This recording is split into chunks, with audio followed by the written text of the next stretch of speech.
So, what an incredible day. We are thrilled to have you all join us today for the groundbreaking of the Union, 46 units of affordable housing for people experiencing homelessness and for those of very modest incomes, right here in downtown Boston.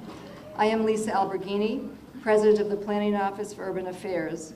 We are a social justice ministry of the Archdiocese of Boston, and we do the work of the church by developing permanent, affordable homes where all people can live with dignity and respect in homes they can afford. Here at the Union, we are especially blessed to be working in partnership with Karen LaFrasia and St. Francis House. St. Francis House is the largest day shelter in Massachusetts with an extraordinarily committed staff and a brilliant, passionate leader in Karen. They work hard every day to help adults experiencing homelessness rebuild their lives.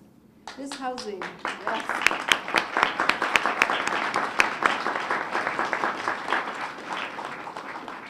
This housing and all it represents is so important and exciting for a couple of reasons. It's important because the Union is a model for how nonprofits with different skills can come together to provide homes for the most vulnerable. It's exciting because it's a vision of a community of diversity where people of all backgrounds can live in the downtown, a vision that's only possible because all of our partners here today. And the governor, the mayor, the Cardinal Secretary Galvin, Mr. Chamberlain's presence reminds us that we are stronger and healthier communities when all people are included. The Union provides 26 homes for 26 people who are currently homeless or have been homeless, and 20 units for residents with incomes at or below $43,500. These homes, which will remain affordable in perpetuity, will bring stability, opportunity, independence, and hope for the future. You may know that in addition to providing this housing, St. Francis House will be relocating their administrative offices across the street here, and they will be starting a business venture to provide jobs for the people they serve. I want to make one kind of personal note today. It's a bittersweet day of sorts for our office because on Christmas Day, our founder, Monsignor Michael Groden, passed away. Many of you knew Monsignor Groden and know that our office is here today only because of his commitment to serving the poor. I know that if he were here, seeing us start construction on 48 Boylston Street would be what he loved more than anything else. I now have the pleasure of introducing Cardinal Seán O'Malley to say a few words and lead us in opening prayer. Our office has been able to continue doing this work because of Cardinal Seán's commitment and leadership, his commitment to addressing the needs of those who are housing deprived, and his leadership in advocating for the rights of all people to have decent, safe, and affordable homes. I want to mention that, as some of you may know, Cardinal Seán accompanied Pope Francis during his trip to the United States in 2015. It was a really moving visit, and one of the messages that came from that visit directly relates to why we're here today, because just after his historic address to Congress, Pope Francis declined an invitation to dine with politicians because he had a previous engagement to share lunch with 300 homeless people at a Catholic Charities program in Washington, D.C. And he said then, I want to be very clear, we can find no social or moral justification, no justification whatsoever for the lack of housing. He also said, you may recall in his TED Talk, he described that the only future worth building is one that includes everyone, and he asked for a revolution of tenderness. Cardinal Seán shares those sentiments with Pope Francis, and he shares a deep respect and regard for the homeless and the poor. For his selfless leadership and his unwavering commitment, please join me in thanking and welcoming Cardinal Seán O'Malley.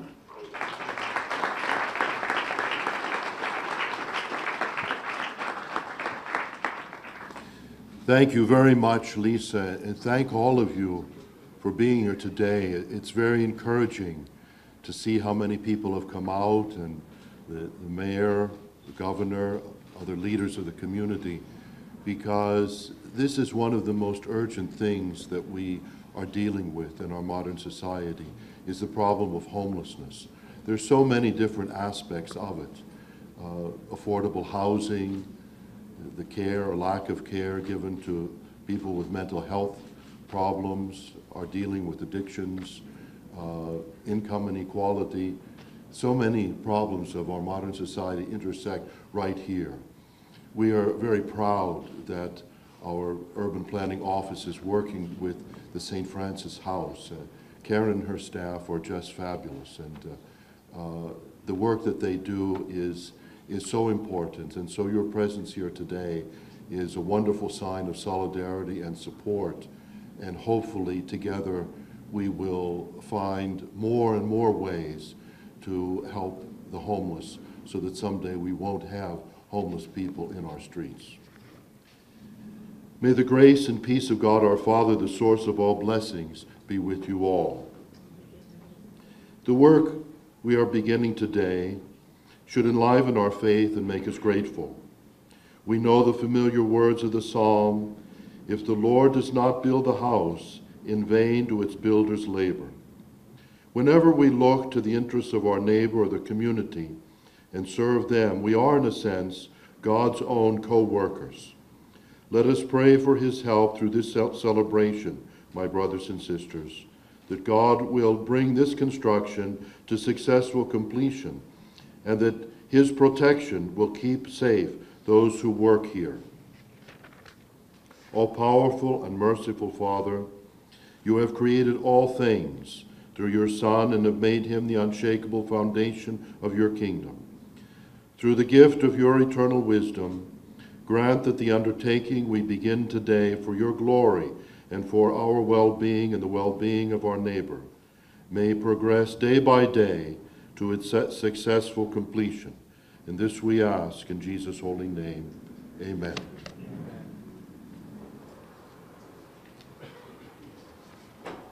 I'd like to just introduce Karen LaFrazier. I mentioned before that she's brilliant and passionate. She also has some of the strongest principles and convictions of almost anyone I know, and she has a lot of energy and is hard to keep up with. Please welcome Karen LaFrazier.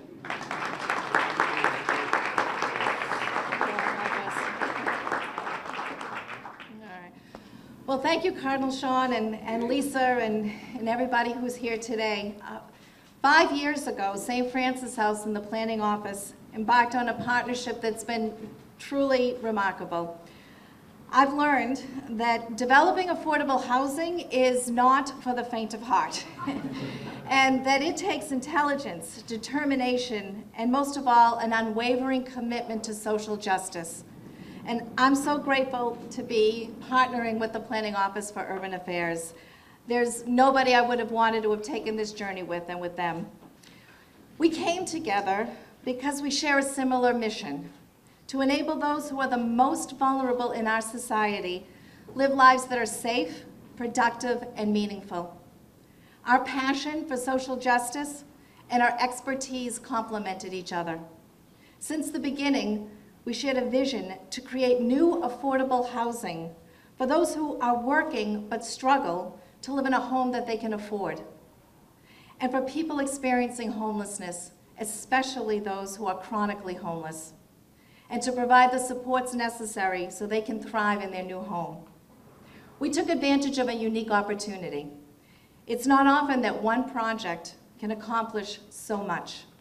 This renovation will preserve a beautiful piece of architecture, create 46 new units of affordable housing, enable us to relocate our administrative offices so we can expand our life-saving critical support services. And we will create, in this very room, a new street-level business that will add to the vitality of the neighborhood and provide training and employment opportunities.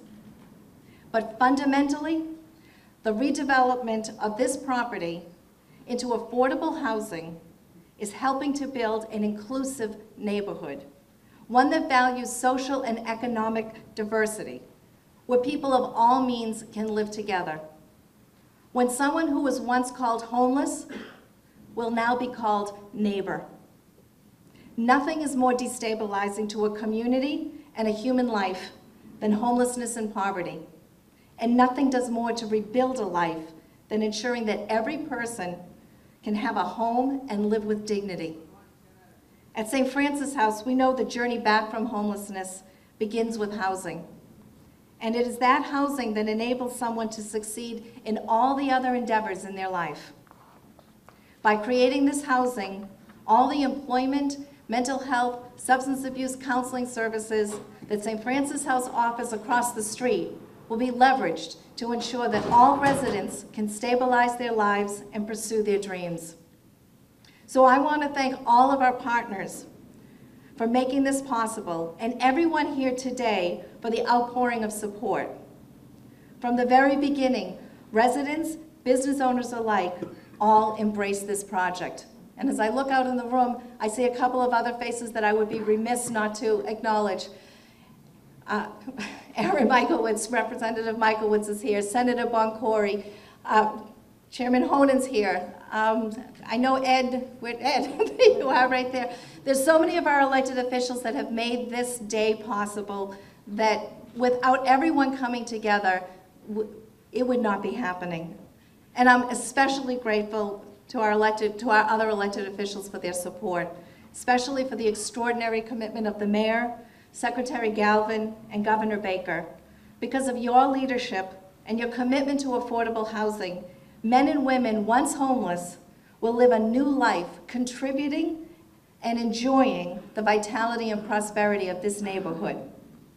So Governor Baker, I think it was a little over a year ago, you stood in this very room and I think it was 120 degrees. It was very hot.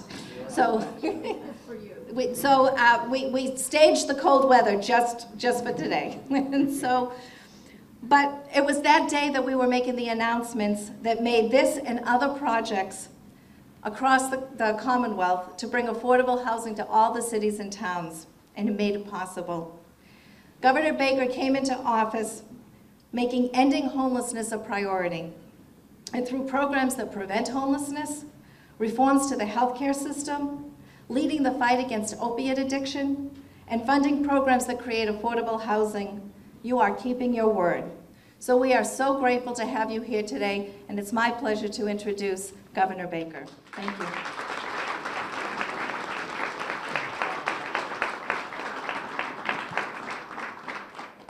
Karen's right, it was about 120 degrees, and but that was a great day, and so is this one. And you don't live in Massachusetts for most of your 60 years and not spend a few days in the same place when it's wicked hot or wicked cold.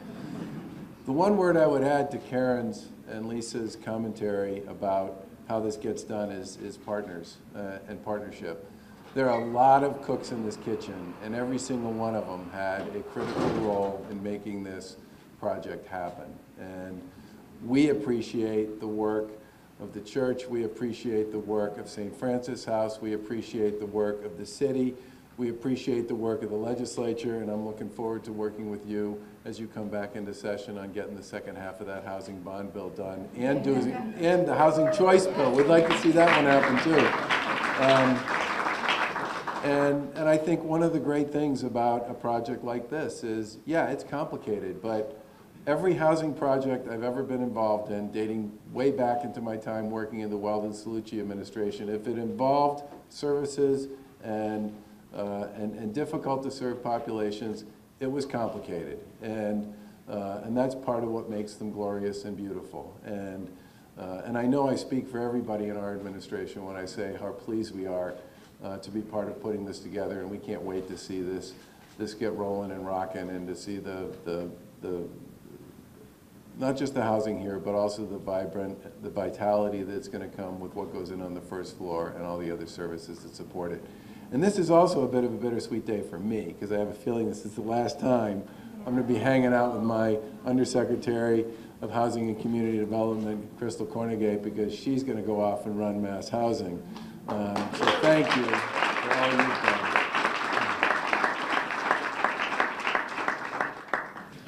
She was talking to her staff about the fact she was leaving, and she said, you know, I don't know who's going to call the governor dude anymore. And her staff looked at her and it said, no one. No one. But you need people like Crystal, and you need people like the folks on the mayor's team, and you need folks like the people who work for the Archdiocese and for St. Francis, who can find a path to success when the path is not clear and obvious. And this one was about faith, but it was also about a lot more. A whole bunch of people who worked enormously hard to figure out how to make this happen. And I'm really pleased to be here to celebrate this step in what I'm sure will be an ongoing series of steps and successes. Thank you.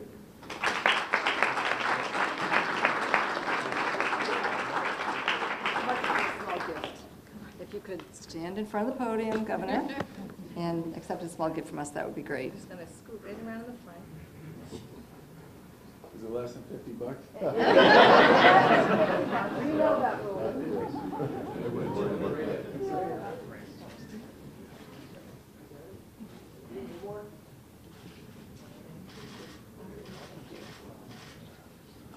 I already left.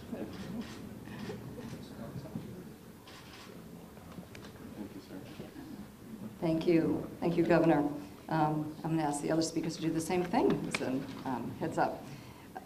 Mayor Walsh has been focused on providing affordable housing long before he became mayor, and his commitment keeps growing more intense all the time. It's so intense that he tells us regularly that we're not moving fast enough, but in the same sentence, he also asks how he can help. After that, he starts having Sheila call us and tell us we're not moving fast enough. You heard his boss. As a member of the Mayor's Housing Task Force, I know that his focus is on helping house all people, regardless of their incomes, where they came from, or what they're challenged with. I have to tell you one little story, which is a couple of years ago, Karen made a plan to invite the mayor to St. Francis House for a tour, and I would be there with her. The real plan was to take him to Karen's conference room and point out the window to this building across the street and make the case for why it had to be done. It was all a ploy. You really weren't here for a tour that day. But Karen had also set up a private meeting with a small group of guests, so the mayor could talk with them about their struggles. Karen and I sat quietly on the side, no press, no staff, no agenda. The discussion between the mayor and the guests was one of the most tender, genuine conversations I have ever witnessed. It's what you don't see and what you don't hear about in the reports or press releases. I learned a few things from Mayor Walsh that day. I've actually never mentioned this to him except now in front of 150 people. I learned about humility, kindness, and compassion. He talked about taking one day at a time, and he assured the guests that they were not alone in dealing with their addiction. And I left that day with much more than I had ever thought I would. It wasn't money, but it was something that had a much greater impact on me to see him helping people in very challenging situations one-on-one and to learn from him. And I really want to thank you for that, Mayor. But then the funding came too. And the mayor is providing more than $5.6 million in IDP and neighborhood housing trust funds. And without that, this would not happen. A few days ago, he also won for the city $26 million in HUD Continuum of Care funds to keep this work going. And I think David Tile might be here, the new regional HUD administrator. Thank you so much for coming in for that award to the city of Boston. We're grateful to have you in New England. I'm sure you also know that the mayor recently created a $10 million fund to solicit private donations to build more permanent housing for people experiencing homelessness rather than celebrating his inauguration. And Bank of America provided the first $255,000 to get that up and running. So the city's approach to ending chronic homelessness is working. There's more work to be done. But Mayor Walsh is a mayor of second chances and a believer in equity and fairness for all people. He believes in not only housing people, but of lifting them up. And he has an incredible team to help him with that. And Sheila Dillon, Kelly Shea has got to be here, Teresa Gallagher, Christine O'Keefe, they're all the best. So now with us underway, though the mayor can come up and speak, I have to ask you to promise to tell Sheila to stop calling me, at least on this one. Please join me in welcoming Mayor Walsh.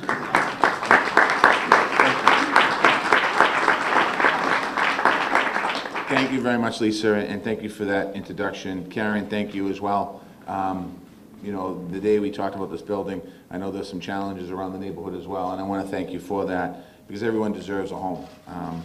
Governor Baker, thank you and your team for incredible partnership, and Secretary Galvin as well, Cardinal O'Malley, Michal Chamberlain from Bank of America, who's been a partner for a long time. My former colleagues in the House of Representatives, Aaron and Kevin, thank you for all the work you do. I know what this means to you, but what you do for housing. Joe as well, thank you, and Eddie Flynn, the new city councilor, thank you for your great work. I want to thank David as well. David, we love you. Yeah, all right. So regardless of what I say, it's not about you. So I want to thank you. I have to thank Sheila Dillon. I mean, you heard her name 3 or 4 times today. She's amazing.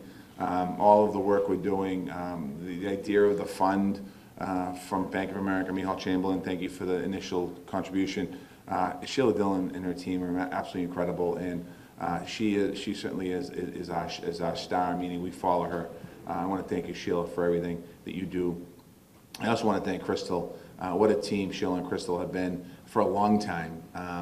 But now that you're in mass housing, there's money over there, so we're going to track you down, all right? So enjoy this time as undersecretary. I never asked the governor for money, so maybe ask you a few bucks. I want to thank you, and I want to give a shout out to Gabain and the building trades for being incredible partners. I know that they're partners in this job in a lot of ways, and thank you for that as well. St. Francis House and the planning office of urban affairs of the Archdiocese have had an incredible vision for this project, and the city, state, and Bank of America, and the federal government, we all come together. I mean, that's what the beauty here is about partnership. You heard the governor talk about it. You heard Karen talk about it, Lisa. It certainly is partnerships, and it's a strong symbolism of what we're going to try and do. What we're doing with homelessness, not just in the city, but we're a model for the rest of the country to look and see what's happening here in Boston and in Massachusetts. Ending chronic homelessness is about getting people to pathways to permanent housing. That's what Boston's focused on in our Housing First approach, a Boston's Way Home. I don't think she's here, but Lila Bernstein as well, from our Office of Homelessness, and Jim Green's back there. They've been doing this work for a long time. I want to thank you for that. Every single person in our city deserves a safe home. Everyone deserves compassion and support, and that's what you have here. I've seen firsthand how much a home provides a strong impact for somebody. When formerly homeless individuals get their tours of their new homes, you can see the pride in their faces. And we've been able to house 1,300 chronically homeless people in the city of Boston in the last 4 years. And I see many of these folks when they're not in the apartment. I see them on the street, and they're still smiling. A home symbolizes a new beginning, a renewed strength, something that the people that I spoke to across the street all needed. They needed that new beginning and that strength that they have to be successful. 48 Boylston Street brings more affordable housing options to downtown. That is something critically needed. I know we often talk about the high-end housing in downtown, and we talk about how do we get more moderate income housing downtown, and this truly is helping the people that need it the most. This project provides 46 affordable units of housing, 26 set aside specifically for homeless individuals. It's going to help our work in making sure that we create more affordable housing options out there for people. But this project goes, as you heard, goes beyond housing. It expands St. Francis House of Service. It will provide employment opportunities for homeless individuals who need to help change their life, and it will change lives, and that's the beauty about this.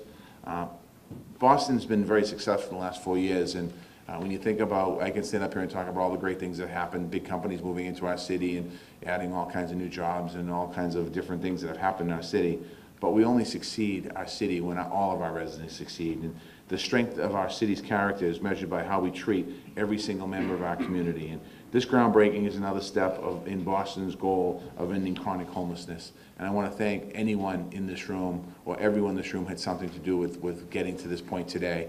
And I want to thank all of you as we continue through the construction until we cut the ribbon here. Thank you very much for all that you do every single day.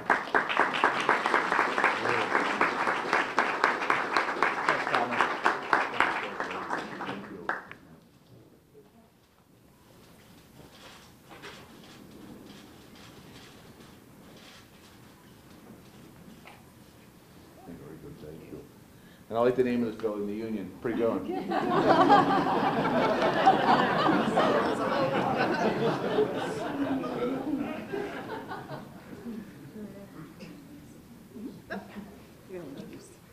Okay. So, you know, this project, we talk a lot about the partnerships and everybody coming together, but the other really cool thing about this building is that it is the historic nature of this building. And from the very beginning, when I sort of looked out the window and said, yep, we're gonna build housing in that building, we knew that there was no better use for this property than to renovate it and create affordable housing. It honors the legacy of the Boston Young Men's Christian Union and maintains the charitable purpose for which it was built. In 1875, this building was constructed to provide what we'd call today health and wellness programming for families all across the city of Boston. From playing basketball to summer camp, generations of men and women and children would find stability in their lives by being part of the BYMCU. I can't tell you how many times we've walked somebody through this building and they'd say to me, oh, I used to play basketball, or oh, my father or grandfather used to play racquetball. I think everybody from the State House at one point or another played ball in this building. And over again, we would hear these stories. And then as we started to prepare the site, it kind of felt a little bit like an archaeological dig because we would start to uncover these old pictures of muscle-bound men in tights, you know, all big muscly. And they'd be holding like barbells that looked like something that came out of like a Barnum and Bailey circus, you know, rusted old barbells. So, so outside of those, you know, sort of artifacts that we found, what you can see about this building is that it's just gorgeous. And through the renovation, we are going to preserve the beautiful Victorian Gothic facade. We're going to keep the marble fireplaces. And there's just something so special about that when I think about somebody who's been living in shelter or on the streets, and when they come home here, they're going to come home to a beautiful, beautiful apartment with a marble fireplace overlooking Boston Common. The dignity that gives somebody and the message that that sends is profound. And so this historic renovation is going to preserve not just the stone, but the spirit of this building. And by using this to create affordable housing, we're ensuring that for generations to come, people will find stability in their lives and ensure that everyone has a place in this community. And so it's my pleasure to thank Secretary Galvin for recognizing the value of this building and understanding what this project means to so many people. Because without the investment of the historic tax credits to preserve this building, none of this would be possible. So on behalf of the men and women who in just one short year, think about it, in just 1 year, 46 men and women who are walking around today are going to be living here. It kind of gives me chills just to think about that. And they will call this building home. So Secretary Galvin, I want to thank you for your support of this project and invite you to come up and say a few words. Thank you, Karen. When I came through the door, and it was rather cold in here then, it's warmed up a lot, Lisa said to me, this is a great case of saving history and lives. And I think that sums it all up. Because we are saving history, the history of our, not the architecture, just the architectural history, the history of what went on in this building, and I think that's very important. So often, development and history are in conflict. We've seen it throughout the state, we see it in the city, especially at a time of prosperity when everyone wants to build things and everyone wants to knock things down. It's very hard to keep things up. And it's especially hard to reconfigure them and reuse them for a good purpose. And that's being achieved here, and that's why this is such an important project. You know, when you have a situation that we experience now in Massachusetts, and particularly in Boston, of great prosperity, it brings a lot of very talented and often wealthy people to the city. But it also brings a lot of poor people, desperate people, sick people to the city too. And we can't forget them. We cannot leave them out. We must take care of them. And in doing this project, we carry on a mission of Mass Historical Commission throughout Massachusetts. We've rehabilitated all sorts of factories and old buildings into housing, affordable housing. So I'm delighted to be here today. I'm proud of this project. I'm proud of all of you.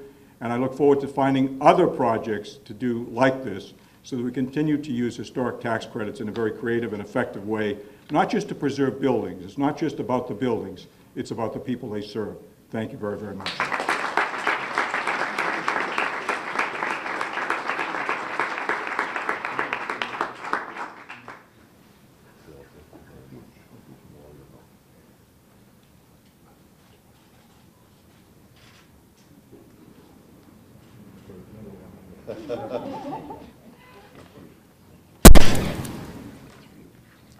Thank you, Secretary Galvin. As it has many times before, Bank of America has played a huge role in our development projects, and they're doing the same thing at 48 Boylston Street once again.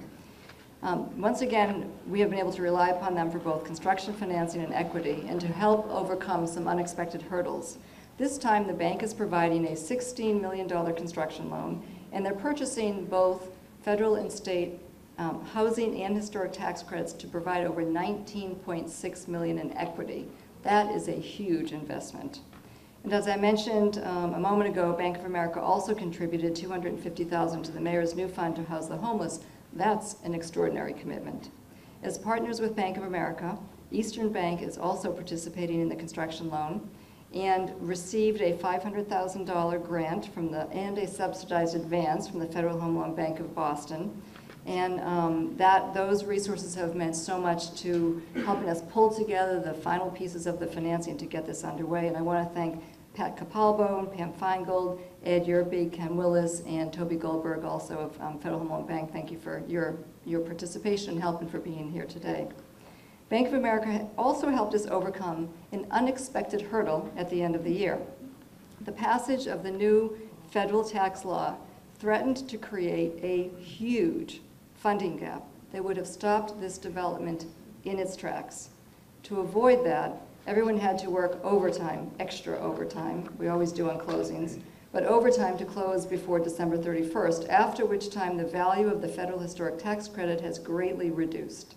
We want to thank the bank, Bank of America, and all of our partners for helping us avoid that really disturbing consequence of the new tax law. In addition to thanking Michal, I'd like to thank his terrific team, Maria Berry, Dory Conlon, Trish Marinelli, wherever you are, Michael Clark, for their great work and enthusiasm. They always help us get through these deals somehow. We're pleased and honored to have Michal Chamberlain, President of the Massachusetts Bank of America, here with us today. Please welcome Michal.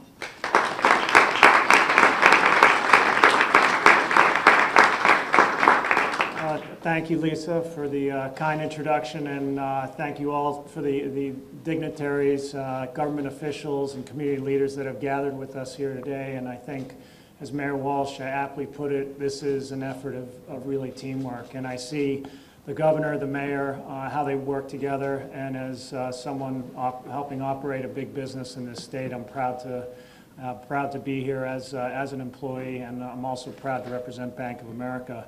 Lisa and Karen, we're indeed fortunate to have leaders like you all who dedicate their lives to ensure our most vulnerable residents achieve housing and self-sufficiency. Here in Massachusetts, Bank of America employs over 5,000 people. They live here, they raise their families, and I think it's very fair to say that we're truly invested in this community. We've been here, our predecessors have been here, our predecessor banks have been here over 230 years. And we're proud of that legacy and that heritage. In the past 3 years, our Community Development Bank has provided over $425 million in construction loans, more than $300 million in tax equity investments, and all here in the Commonwealth. I realize I'm probably preaching to the choir with this crowd that's saying housing is the cornerstone of a healthy and an economically robust community. But we really believe that, as you heard from some of the things that we've been participating lately here in partnership with the mayor and the governor's offices.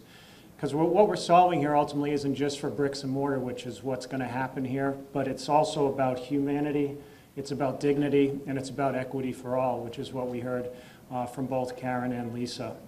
And I believe, and Bank of America believes, with what we're doing here in the community, that we have to act together as a company, as a region, and as collaborators across the public, private, and nonprofit sectors so that we can truly define who we are and what we stand for and what Massachusetts is all about.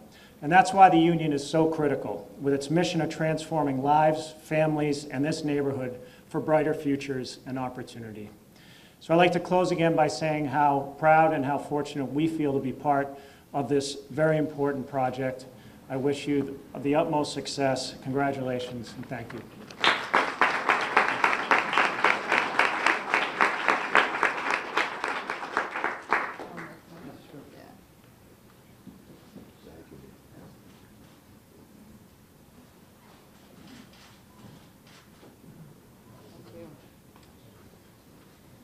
Okay, now I'm going to ask for the Gilbane folks to come on out. And we're going to make a little switch here in the program. We were next going to acknowledge some special guests and team members. We will do that, but the governor has to run off to a hearing, and I promised I would get you out of here by 2:15 on the nose.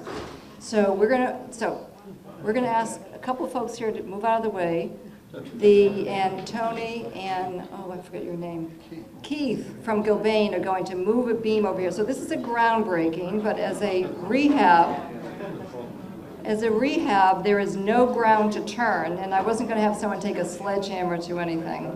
So we're going to ask our speakers, and later on all of you, but for now it's going to be the speakers, to sign a steel beam which will be installed permanently into the walls of this building, so everyone who helped get this done will remain forever a part of the critical housing and the building's history. So we will get this wrapped up into one of the walls, and when we have our speakers sign, after that we're going to do a couple of, present some gifts to some others, and then when we're done, we'll have markers for all of you to come and sign the beam. But I'm going to ask the speakers out front.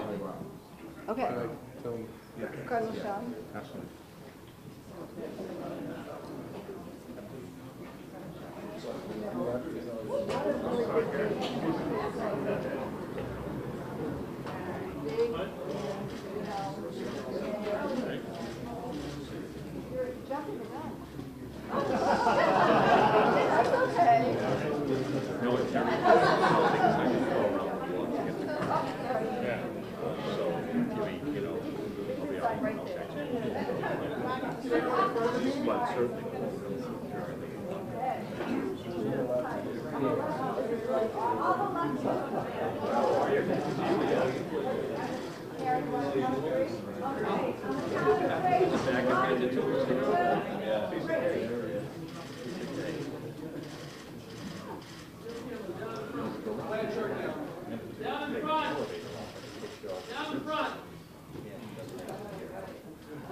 Hey, Lisa, can they just kind of fake it again, because there's some people in the front. We'd like to do that another time. Everybody's got to get down. Everybody out of the way of the cameras. That'd be great. Thanks.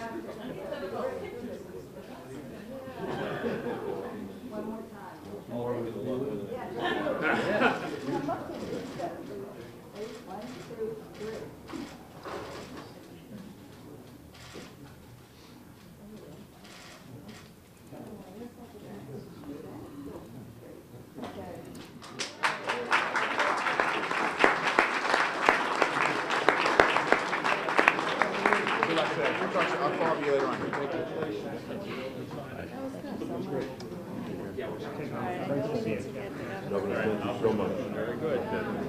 So as the governor, and I think the mayor can be here, the governor unfortunately had to leave, but we were going to ask the mayor if you would, you have a few minutes to stay, with the Cardinal to present some gifts to some very special people here, and with Secretary Galvin as well.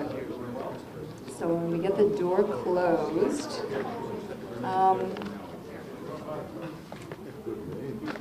yes. All right, what we'd like to do is invite a few groups of people up. And I have to say, there were so many people who helped make this happen that this is an impossible task, of course. I know that we've already thanked and acknowledged our elected officials, Kevin Honan. Is Linda Forey here? I thought she was going to. She is way up back, probably. Linda Dorsina Forey, thank you for everything back there. Thank you. Senator Boncory, obviously Representative Michaelwitz, Councilor Ed Flynn, appreciate. We were at St. Francis House for Thanksgiving together. I think I saw Father Jack Ahern. Is Father Jack here? Who does miracles now at St. Patrick's in Roxbury. Thank you for joining us today. And maybe Joe McGinnis from RCAB is here as well. I would like to thank, is Michael Vaughn here from the POUA board? I thought Michael might be here. I think there must be people in the back. I love this. This kind of is like the Academy Awards or something, you get to have, right?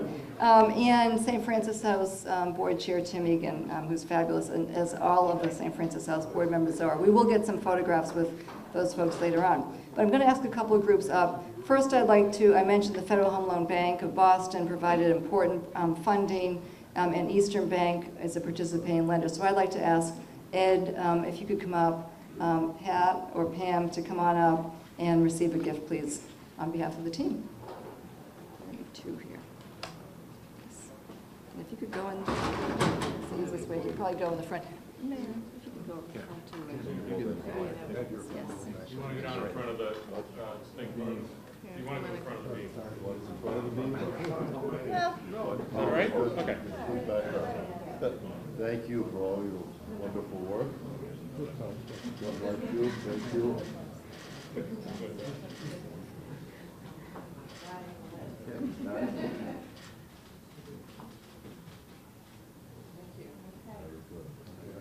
I'm going to get us right on to the next group here. So next I'd like to ask some of the other state funders here, CDAC for administering the HIF funds, Mass Housing for the AHT funds, and Mass Housing Partnership. I have to say Mass Housing Partnership and MHP funded this innovative partnership, which is really what was responsible for getting St. Francis House and the Planning Office together and having this whole effort get off the ground. So Roger Herzog, you're here. Tom Lyons, did I see you come in? I would say Crystal Cornegay, but that's not yet, right? So is Tom Lyons close enough to the front? And Sue Conley, thanks so much. We're going to give you a quick gift. You have 3 of these.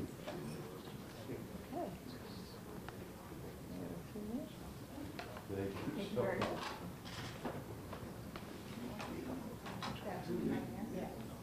Thank you very much.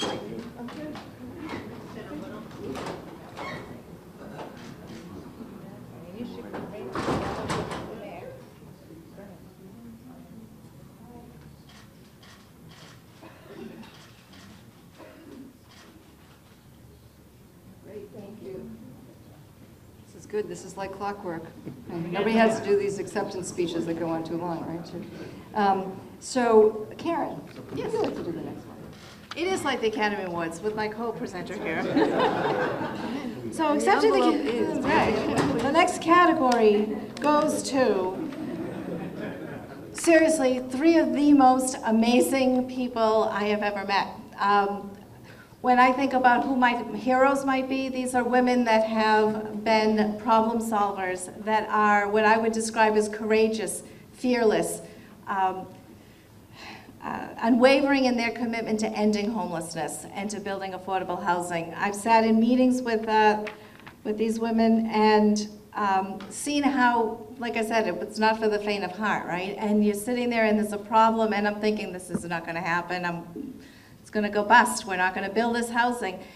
And no matter what the problem was, just plowing through it and making it happen to get us to this day. So it is my incredible pleasure to say thank you to our current Undersecretary, Krista Cornegay. I'm going to ask you to come up here and get a gift from us. Secretary, did she leave? She left. Because she's running up to the State House to testify about on the opiate bill. So, we'll say thank you to Secretary Mary Lou Sutters and to Sheila Dillon, who is our Chief of Housing and Director of Neighborhood Development for the City of Boston.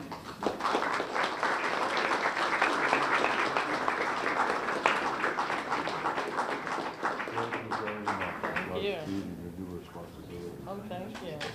We'll be there shaking it out. There's a line already.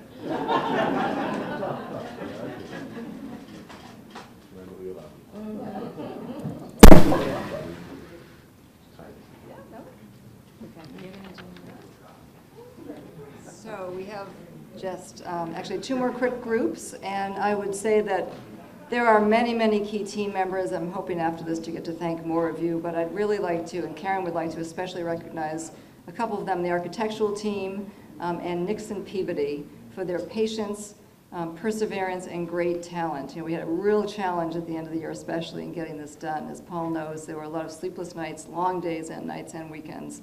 So we want to thank them. And Karen and I would really like to say a very special thanks also to 2 key members of our staffs who worked really hard behind the scenes to do whatever needed to be done, whenever, always, to help us get here. Caitlin Madden and Joe Fitzpatrick. So I'm going to ask...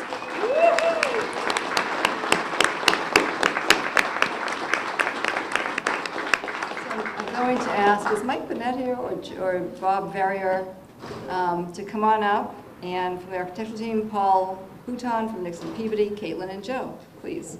Come on up. Come on up.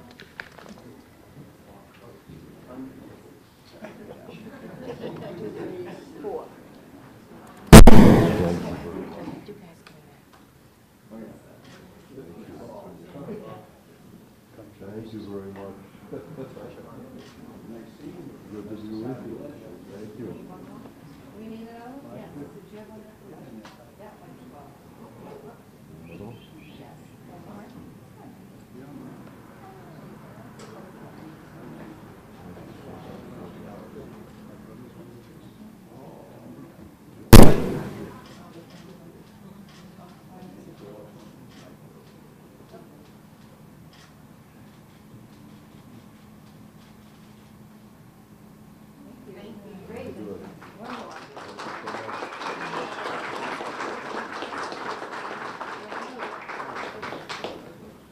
Okay, before we make our last sort of gift presentation, I do want to thank, in addition on the architectural team, Becky Carpentier, Phil Renzi, thank you for your incredible work. Nixon Peabody, of course, Ruth Silman, Christina Ricotta. Gil Bain has been amazing. Ryan Hutchins, I'm not sure he's here. Chad McDonald, Michael Kearns, Michael Manzella.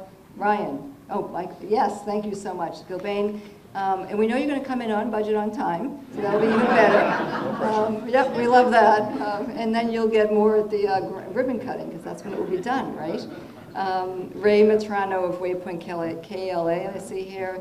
I think it's Ken Boven here from GZA Geo Environmental. If he is, thank you, Ken. Steve Garvin from Samiota's Civil Engineers, maybe here. Thank you, Steve. I'm not sure Maureen Kavanaugh is here, but our historic consultant from VHB, and Alyssa, is not here. Maloney Properties, I think Janet Frazier. Maloney will be managing this. I think Janet might be here. POUA, other staff, obviously. Bill Grogan, an amazing, I want to say performance, an amazing job, yet again, incredible. Amaryllis Rodriguez and Lois Elksninis, who helped pull this together, and all of the staff at St. Francis House. There are too many of them. Maggie, Sharon, Christina, the entire staff. Thank you so much for all of your help. I know that we've left people out. We have some thank you boards over there to try to say thanks to everyone. And we have one last then presentation to make. So it would not be fitting that if every project should have a guardian angel, and this project has in fact two, as Lisa was saying, Father Grodin. But there's a special angel looking down upon all of us. And again, if it was not for Jim Sullivan, who was the chair of the board of directors of the St. Francis House when this was just an idea. And as I said, you know, there's a challenge at every turn in the road, you know, and you think it wasn't going to happen, and you think it wasn't going to happen, and we were up against one. And I remember sitting in a board meeting and thinking, okay, once again, this project is just not going to happen. And Jim Sullivan sat in that board meeting and just said, to the challenge that was ahead of us, we almost lost the building. The building was going to go to another developer that would not be creating affordable housing or substance abuse services or employment for the homeless. And there was no way that Jim was going to let that opportunity pass. And so, in his own way, he probably said to me, "We're never going to lose the heart and the soul of this place, Karen." And he said, "Okay, I'm going to make this happen." And it was because of Jim's intervention that we were able to hang on to the property and be able to see it come through today. So I know Jim, and I know that he's looking down on us right now, waiting for this day to happen, and we'll be watching over each and every one of us to construction, and then we'll be watching over each and every one of the people who will ultimately live here. So I'm going to ask the Sullivan family, Margaret, Mike, Will, Arlene, if you all would come up here and accept a gift, because if it wasn't for Jim, Margaret, come on up. You come up, because it was because of you too. Come on in.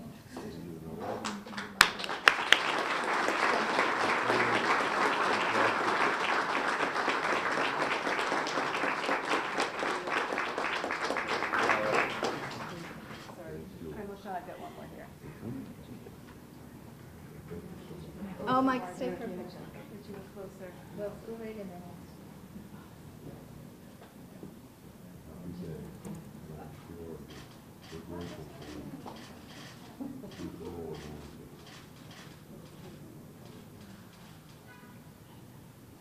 Okay. Thank you. All right.